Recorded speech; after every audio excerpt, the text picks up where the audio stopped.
Ketika aroma kematian tercium, salah seorang yang taat dan ahli ibadah, maka ia merasa berat dan sedih.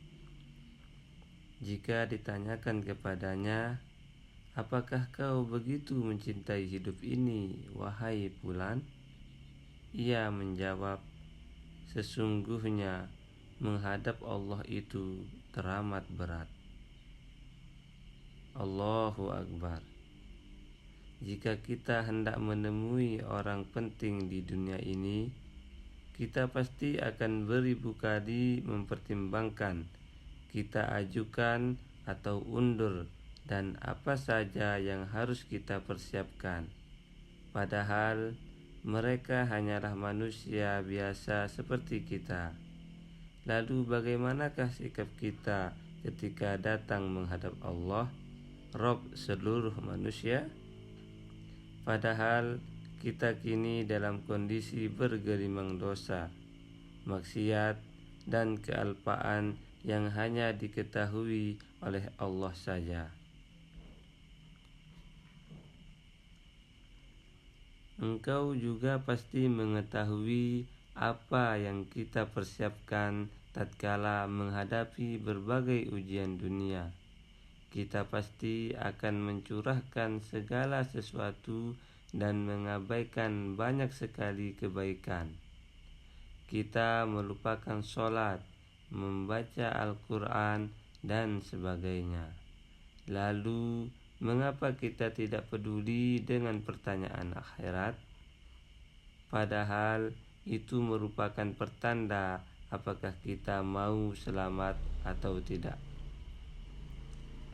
Seseorang bertanya kepada Abu Mas'ud al-Azhari, apa yang diucapkan Huzaifah bin al-Yaman menjelang ia wafat? Abu Mas'ud menjawab, pada saat sahur ia mengatakan, "Aku berlindung kepada Allah dari pagi yang menuju ke neraka," sebanyak 3 kali. Lalu ia berkata, "Belikan aku 2 helai pakaian putih.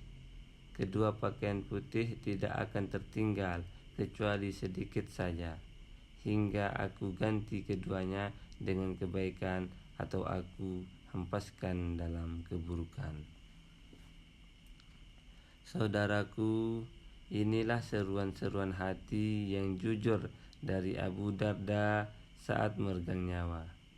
Abu Darda berkata, "Adakah seorang yang senantiasa beramal untuk menghadapi kematian seperti ini? Adakah seseorang yang giat beramal untuk menyambut saat-saat seperti ini?" Abu Darda kemudian menangis. Istrinya bertanya kepadanya, "Engkau masih menangis padahal engkau telah menjadi sahabat Rasul?" Ia menjawab, "Bagaimana aku tidak menangis? Aku tidak tahu akan disiksa seperti apa akibat dosa-dosaku."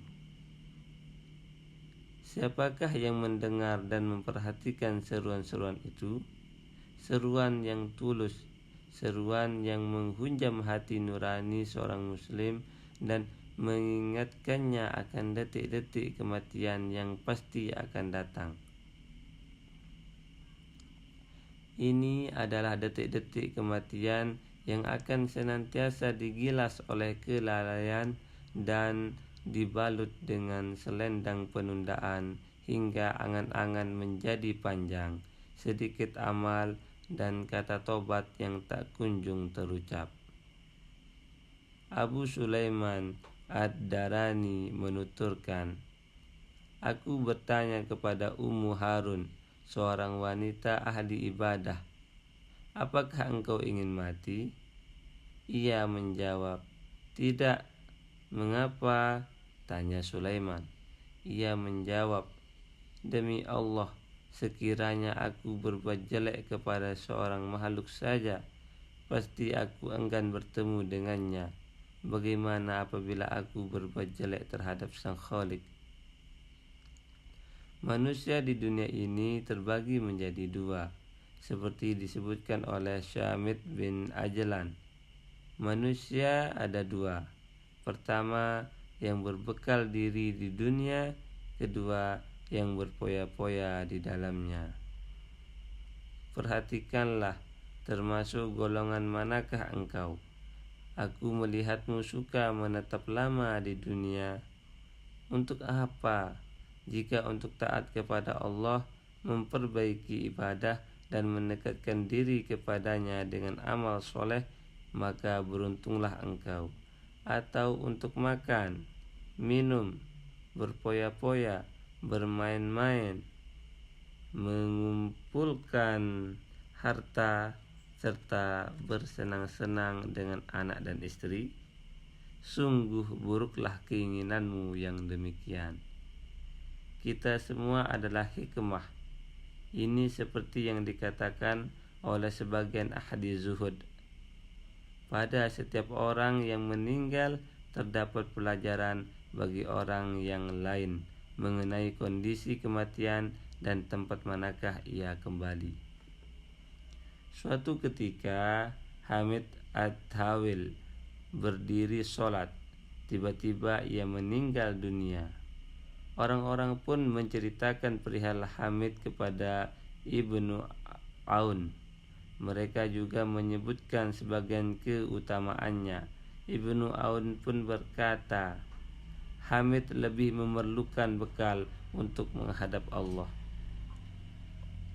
Abu Saur Hasan bin Haris membaca firman Allah yang artinya, dan setiap-tiap manusia itu telah kami tetapkan amal perbuatannya sebagaimana tetapnya kalung pada lehernya. Quran Surat Al-Isra ayat 13. Lalu ia berkata, 2 kali dibuka dan sekali ditutup. Saat engkau masih hidup, wahai anak Adam, buku catatan amalmu akan terbuka, maka dari itu bercita-citalah di dalamnya sekehendak hatimu. Saat engkau sudah meninggal dunia, buku catatan itu akan ditutup. Kemudian saat engkau dibangkitkan kelak, buku catatan itu akan kembali dibuka.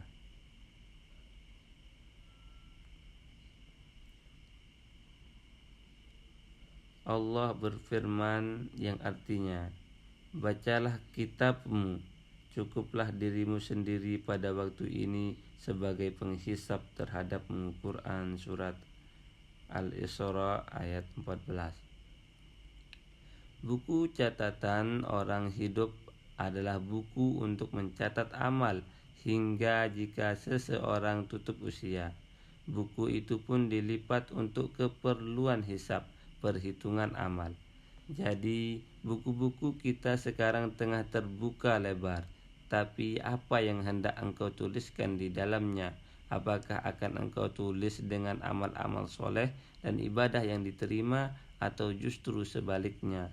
Sekiranya salah seorang dari kita membawa satu lembar kertas dan sebuah pena, walau sebentar saja, lalu ia mencatat perbuatan dan perkataannya, kemudian ia membaca ulang catatannya. Setelah itu niscaya ia akan mengetahui keadaannya dan melihat buku catatan amalnya. Bisa jadi dengan cara ia mengetahui kesalahan-kesalahannya, ia bisa kembali dari kesesatan, memperbaiki amal dan memperbarui taubat. Hamid meriwayatkan ketika Al-Hasan berada di masjid, ia bernapas tersenggal-senggal. Ia menangis hingga kedua pundaknya berguncang-guncang. Ia berkata, andai hati hidup dan baik, tentu ia akan membuat kalian menangis sejak amal. Tentu ia akan membuat kalian menangis sejak malam yang pagi harinya adalah hari kiamat. Suatu malam yang mengguncang keras pagi hari. Tiada hari yang lebih banyak sekali aurat terlihat dan mata menangis daripada hari kiamat. Ketika Ibnu Mubarak hendak wafat, ia berkata kepada Nasr, budaknya, buatlah kepalaku di atas tanah. Nasr pun menangis. Ibnu Mubarak bertanya, "Mengapa engkau menangis?" Nasr menjawab, "Aku teringat dengan segala kenikmatan yang dulu kau punyai, namun engkau di sini sekarang mati dalam kondisi tidak punya apa-apa dan terasing." Ibnu Mubarak berkata, "Tenangkanlah dirimu, sungguh aku telah berdoa kepada Allah agar Dia berkenan menghidupkanku dengan kehidupan orang-orang yang berbahagia dan mematikanku dengan kematian orang-orang fakir. Sudah, talqinkan saja syahadat kepadaku dan jangan ulangi talqin itu kecuali aku mengucap perkataan lain. Allahu Akbar." Yang ada dalam pikiran mereka hanyalah akhirat. Mereka memandang dunia hanya sebagai hewan tunggangannya menuju akhirat, ladang menanam kebajikan dan sarana mengangkat derajat. Oleh karenanya mereka memanfaatkan waktu menjaga hari-hari untuk senantiasa melaksanakan ketaatan dan menjauhkan diri dari maksiat. Hidup mereka hanya untuk menambah kebaikan, sepanjang umur mereka hanya untuk menambah amal soleh. Mahdi bin Maimun mengatakan, "Aku melihat Hasan bin Abi Sufyan ketika sakit. Ia ditanya, 'Bagaimana keadaan dirimu?' Ia menjawab, 'Baik jika aku selamat dari api neraka.' Ia ditanya lagi, 'Apa yang ingin kau rasakan?' Ia menjawab, 'Aku ingin merasakan malam yang panjang di antara dua ujung sore dan pagi. Aku ingin menghidupkan malam itu dengan beribadah di antara kedua ujungnya.' Lihatlah, persiapan mereka menghadap kematian seperti persiapan orang yang tidak tahu kapan akan melakukan perjalanan. Ia tidak terpedaya oleh angan-angan dan tidak mudah dibelokkan oleh jauhnya ajal." Tatkala Mu'azzah al-Adawiyah memasuki siang, ia berkata, "Ini adalah hari kematianku." Ia tidak tidur hingga sore hari. Bila malam datang, ia mengatakan, "Ini adalah malam kematianku." Ia pun tidak tidur semalaman hingga pagi. Abu al-Munzir Ismail bin Umar berkata, "Kami menemui Waraqah bin Umar bin Khulaib ketika hendak meninggal dunia. Ia bertakbir, bertahlil dan berzikir kepada Allah. Tatkala sudah banyak orang yang hadir, ia berkata kepada putranya, 'Cukupkanlah aku dalam menjawab salam agar mereka tidak menggangguku dari Rabbku.'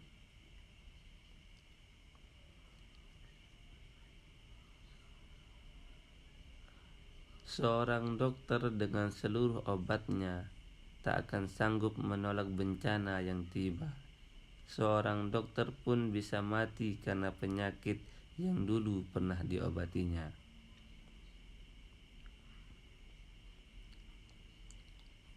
Saat maut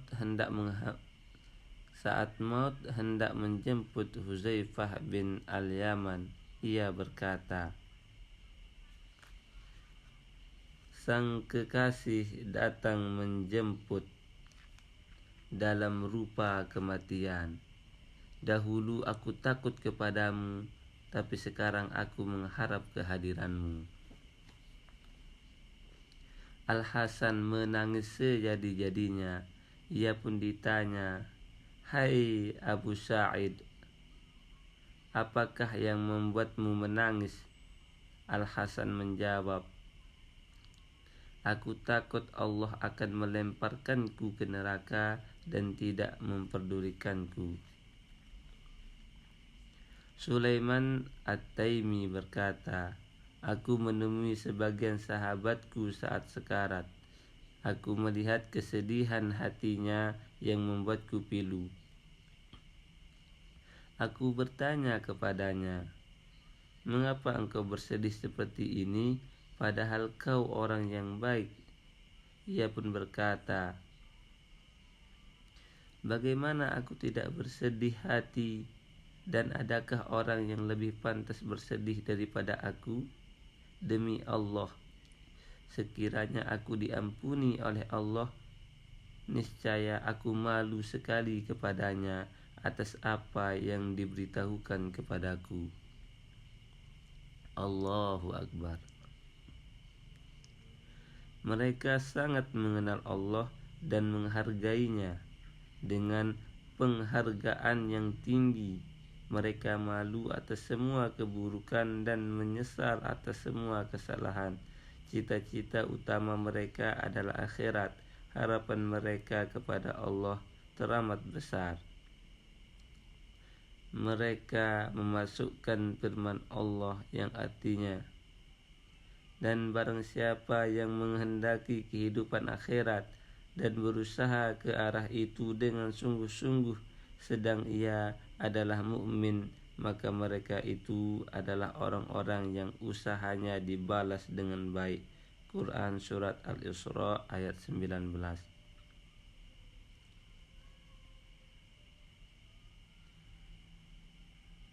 Ke dalam relung hati mereka, mereka selalu mendamba harapan. Mereka pun selalu berhati-hati dalam segala tindak tanduknya. Inilah Ar-Rabi' bin Khatsyam. Ketika ia sakit, penjenguknya berkata kepadanya, bagaimana kalau kami panggilkan tabib untukmu? Setelah berpikir sejenak, Ar-Rabi' pun berkata, di manakah kaum Ad, kaum Samud, penduduk Ras, dan kaum-kaum di antara masa mereka? Pada masa mereka ada banyak penyakit dan banyak pula tabib, tapi tiada tabib maupun pasien yang telah diobati. Yang masih hidup, mereka semua telah lewat dan berlalu. Ketentuan telah datang dan tiada guna meminta kesembuhan. Allah berfirman yang artinya, sekali-kali jangan apabila napas seseorang telah mendesak sampai di kerongkongan dan dikatakan kepadanya, siapakah yang dapat menyembuhkan? Dan dia yakin bahwa sesungguhnya itulah waktu perpisahan dengan dunia, dan bertaut betis kiri dan betis kanan kepada Rabb-Mu lah pada hari itu kamu digiring. Quran Surat Al-Qiyamah ayat 26 sampai 30.